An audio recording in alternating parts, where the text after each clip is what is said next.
اعوذ باللہ من الشیطان الرجیم بسم اللہ الرحمن الرحیم۔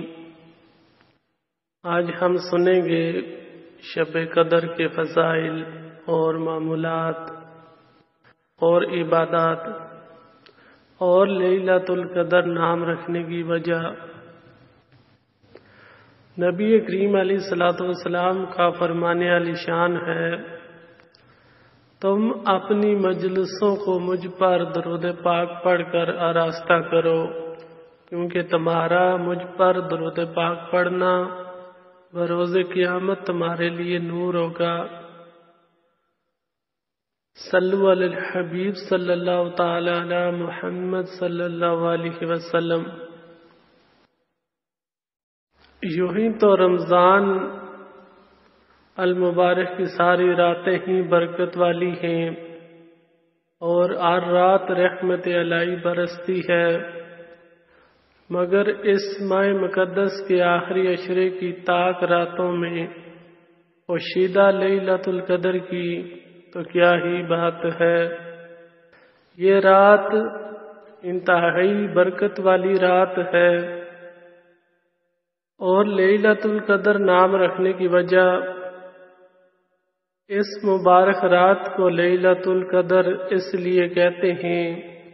کہ اس میں سال بھر کے احکام نافذ کیے جاتے ہیں اور فرشتوں کو سال بھر کے کاموں اور خدمات پر مأمور کیا جاتا ہے۔ اور یہ بھی کہا گیا ہے کہ اس رات کی دیگر راتوں پر شرافت اور قدر کے باعث اس کو لیلۃ القدر کہتے ہیں، اور یہ بھی منقول ہے کہ اس شب میں نیک اعمال مقبول ہوتے ہیں اور بارگاہ الہی میں ان کی قدر کی جاتی ہے،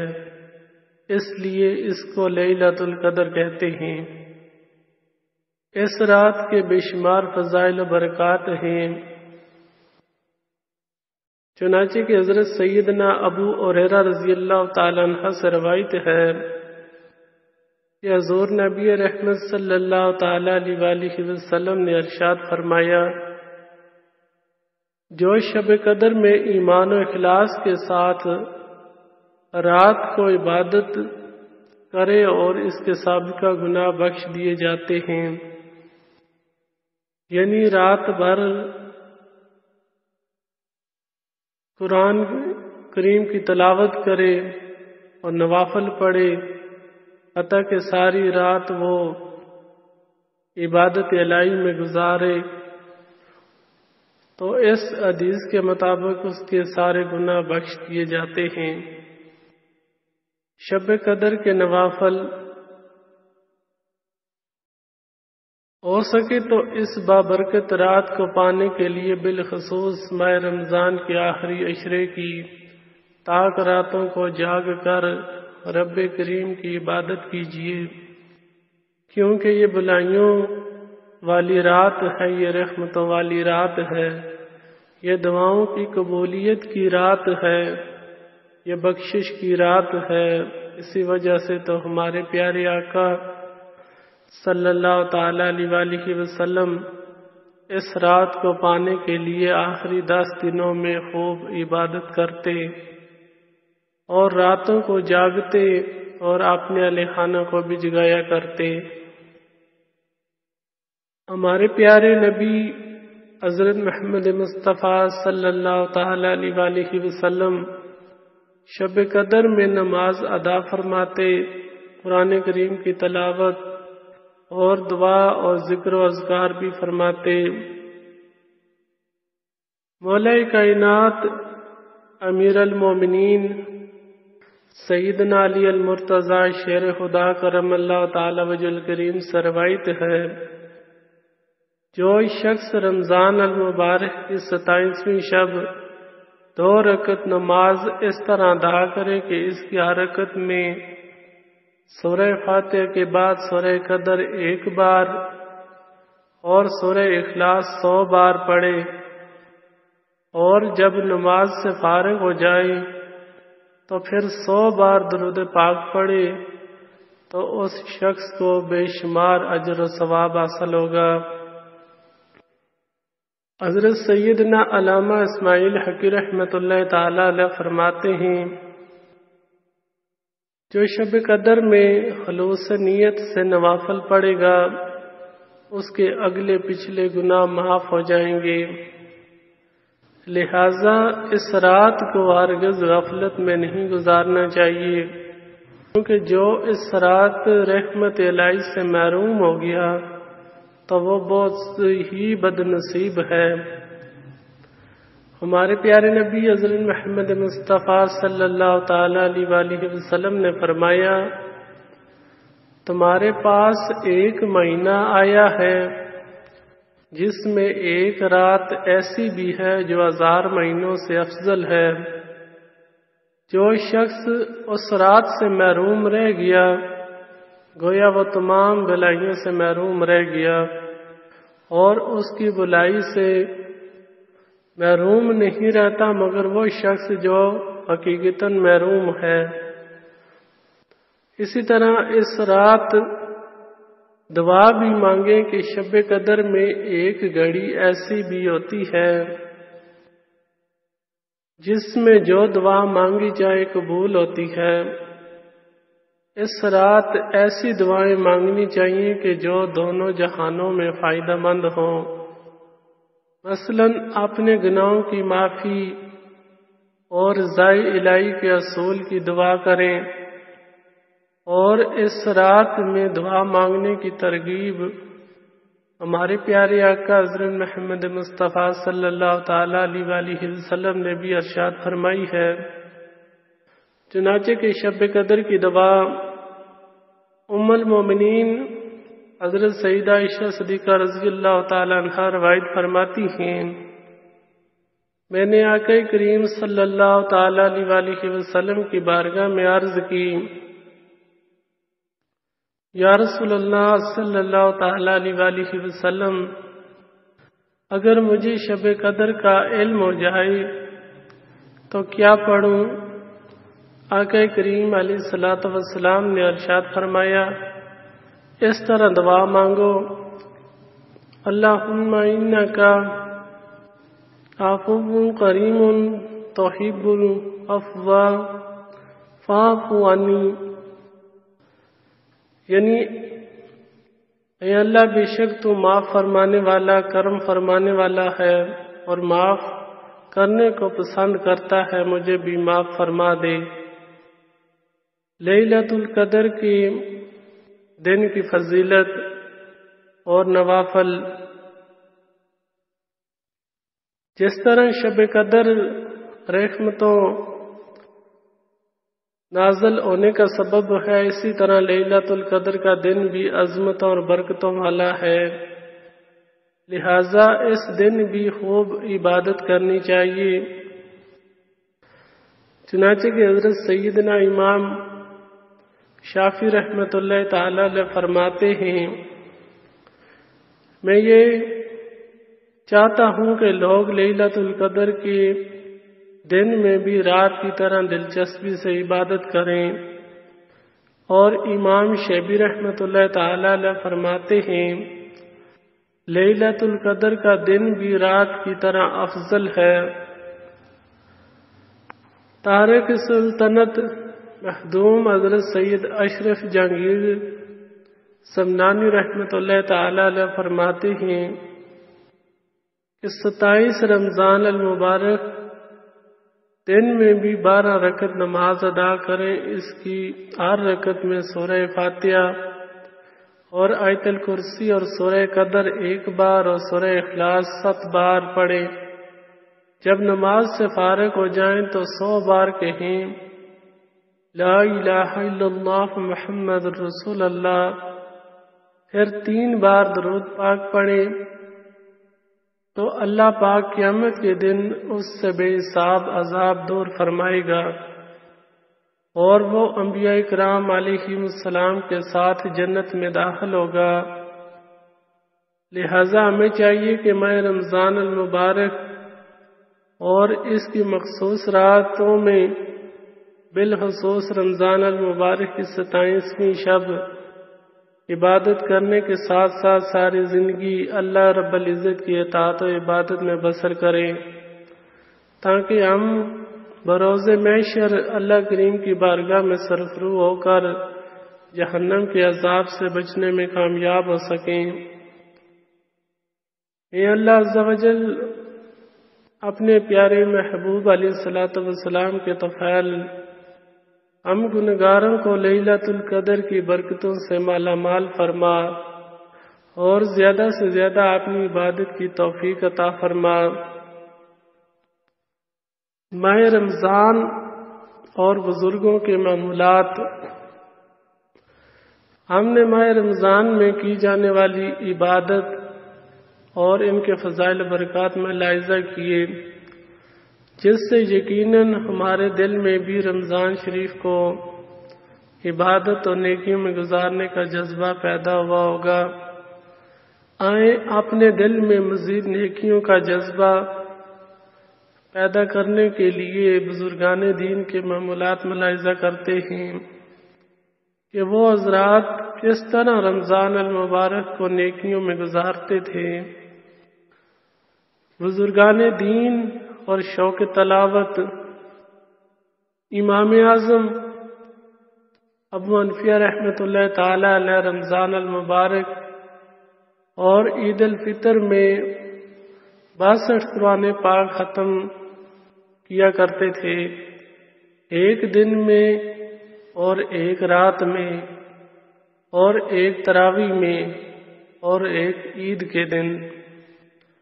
حضرت سیدنا اسود بن یزید رحمۃ اللہ تعالی علیہ فرماتے ہیں کہ وہ رمضان المبارک کی 2 راتوں میں پورا قرآن پڑھتے اور صرف مغرب اور عشاء کے درمیان آرام فرماتے تھے، اور رمضان المبارک کے علاوہ 6 راتوں میں قرآن کریم ختم کیا کرتے تھے۔ حضرت سیدنا قتادہ بن دعامہ رحمۃ اللہ تعالی علیہ رمضان کے علاوہ 7 راتوں میں ایک قرآن کریم ختم کیا کرتے تھے، رمضان المبارک میں 3 راتوں میں اور رمضان المبارک کے آخری عشرے کی ہر رات میں ایک قرآن پاک ختم کیا کرتے تھے۔ حضرت سیدنا سعد بن ابراہیم ظاہری رحمۃ اللہ تعالی رمضان المبارک میں 21ویں،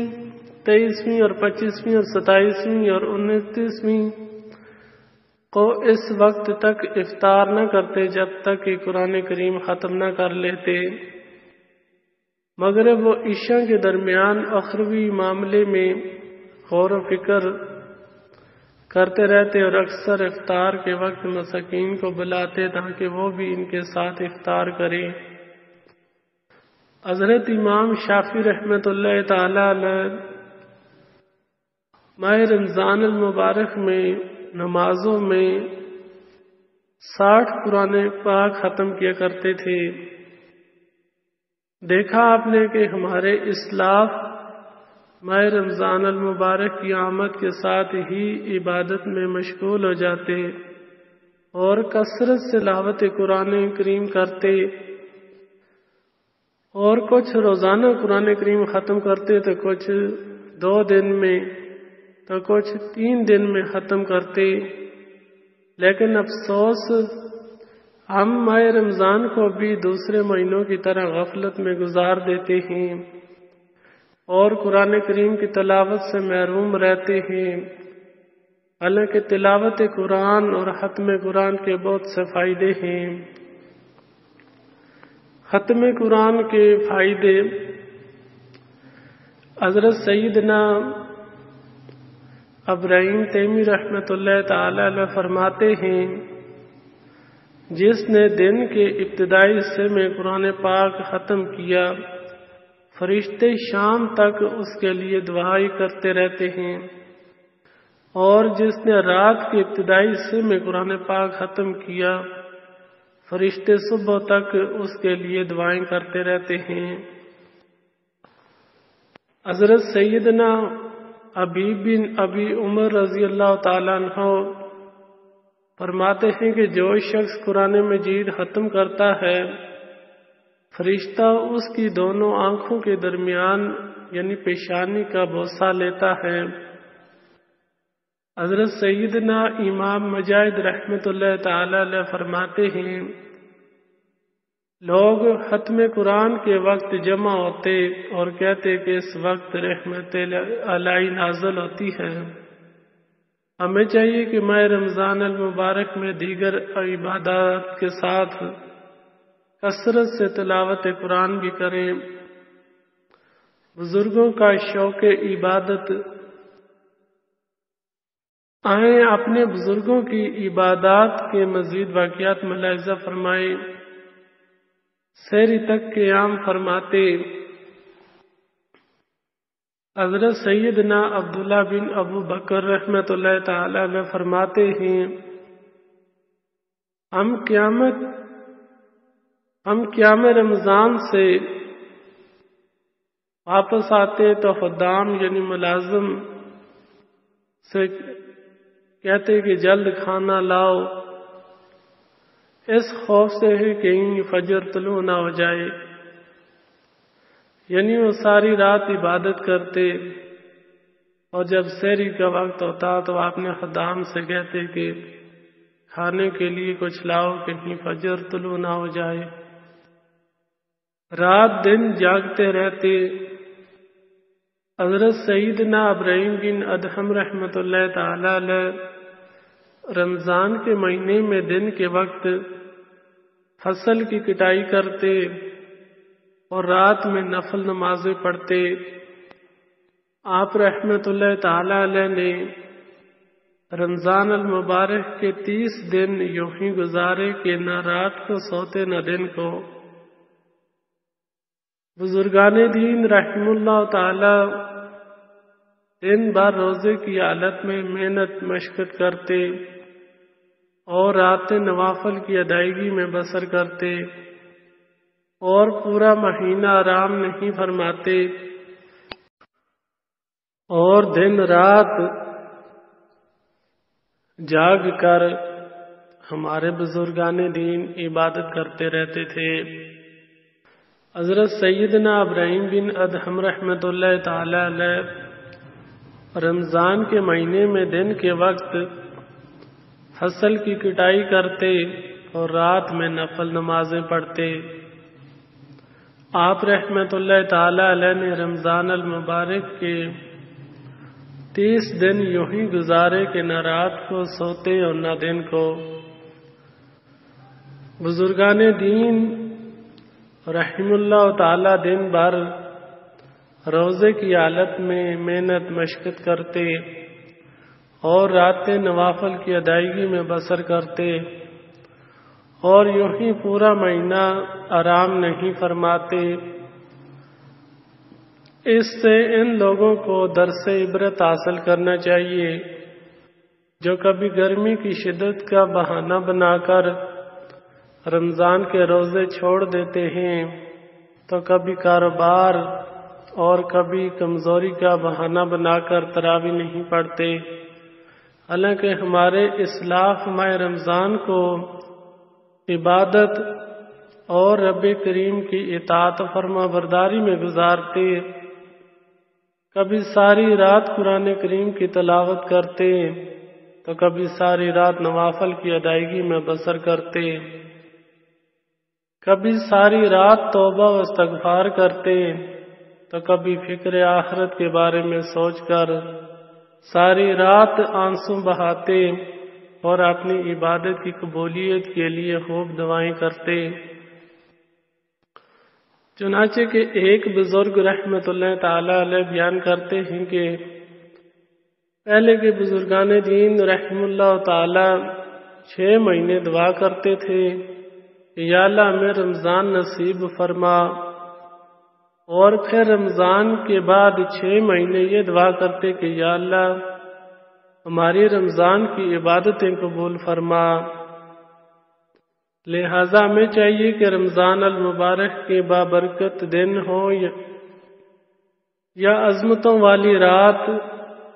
ان میں رب کریم کی رضا پانے کے لیے خوب توبہ و استغفار کریں۔ اللہ رب العزت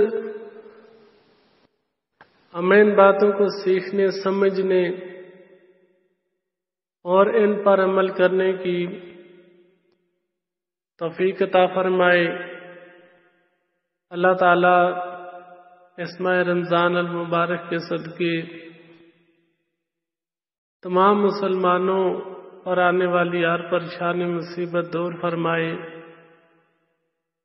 آمین بجائے النبی الامین صلی اللہ تعالی علیہ وآلہ وسلم۔